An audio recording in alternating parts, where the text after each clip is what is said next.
Hai.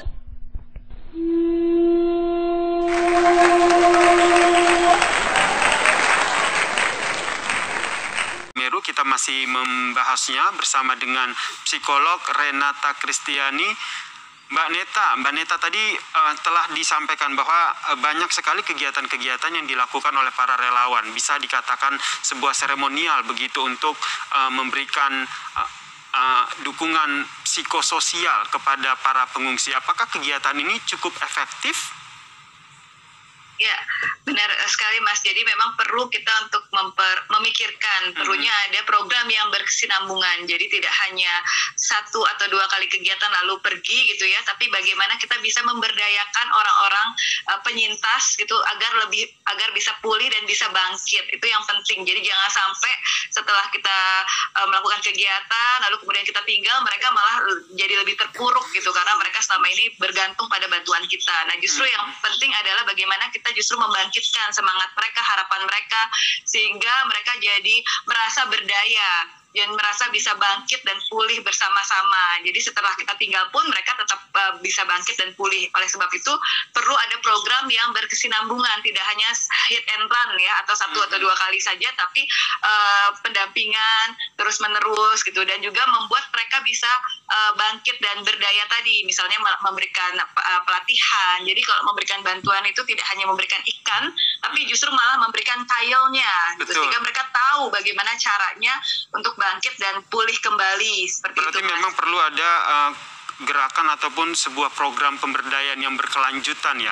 Dari hemat Mbak Neta sendiri, apakah selama ini memang sudah terlaksana atau terkadang begitu pada saat penanganan oleh pemerintah maupun pemerintah pusat maupun daerah sering terlupakan ini dukungan psikososial ini yang berkesinambungan terutama?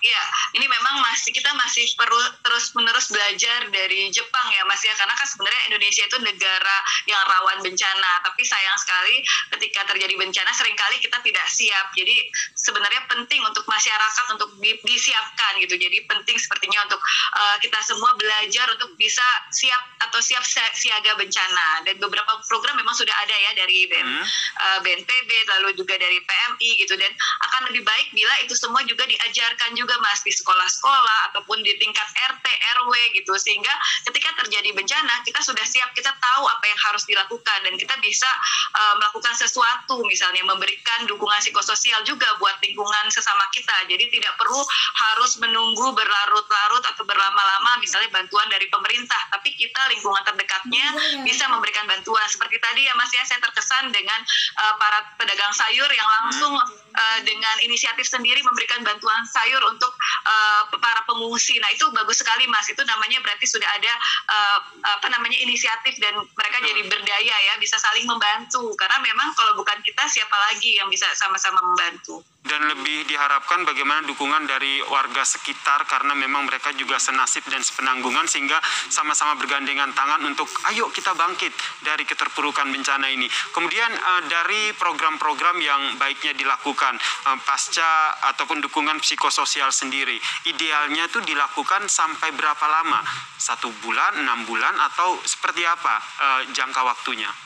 Nah, ini memang perlu kesinambungan Mas. Saya kalau dari pengalaman dulu pernah ke tsunami Aceh, itu justru saya hadir 2 tahun setelah tsunami Aceh. Jadi 2 tahun pun masih perlu dilakukan program pemulihan dan pendampingan. Karena biasanya dampak-dampak psikologis itu kadang justru baru muncul setelah 3 bulan, 6 bulan, bahkan ada yang setahun, bahkan 2 tahun. Tiap orang berbeda-beda gitu. Itu baru mulai dirasakan. Karena kan setelah kondisi misalnya bantuan fisik sudah tidak ada, tapi dia masih merasa sendirian, kok masih merasa sepi misalnya. Itu biasanya baru muncul masalah-masalah psikologisnya tuh setelah tidak ada bantuan gitu. Jadi sebenarnya penting sekali ada program yang terus-menerus untuk memantau, memfollow up bagaimana apakah sudah bisa pulih, sudah bisa kembali beraktivitas seperti biasa, dan bahkan kan ada juga yang rumahnya benar-benar sudah rata dengan tanah ya Mas ya.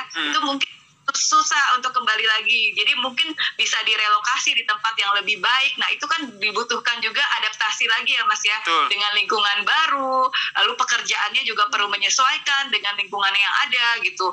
Dulu pengalaman saya pada saat gempa di Sumatera Barat juga seperti itu Mas. Jadi ada tanah longsor sehingga daerahnya menjadi daerah merah, tidak bisa ditinggali lagi. Oleh sebab itu kan perlu direlokasi dan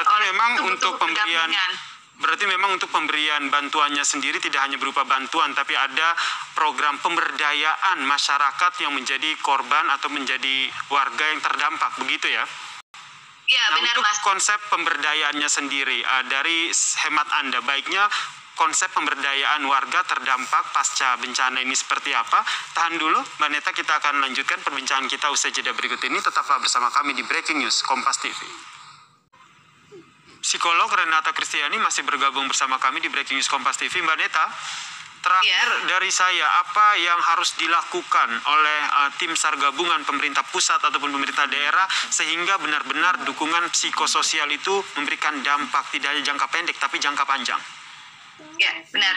Jadi memang perlu adanya pertama ya, sebelum bencana itu sendiri Mas. Jadi kita perlu menyiapkan diri karena kita tahu Indonesia adalah negara rawan bencana. Jadi masyarakat perlu menyiapkan diri terhadap terjadinya bencana. Lalu yang kedua, ketika terjadi bencana perlu ada program penanganan lebih lanjut, yaitu tadi bisa dengan look, listen, dan juga link atau namanya psychological first aid atau dukungan psikologis awal. Dan yang paling terutama adalah membuat pengungsi atau penyintas ke tempat yang aman dulu, lalu memenuhi kebutuhan fisiknya terlebih dahulu. Dan jangan lupa ada kelompok-kelompok rentan yang perlu mendapatkan perhatian khusus seperti anak-anak, lansia, disabilitas, dan juga ibu hamil dan perempuan menyusui. Titit.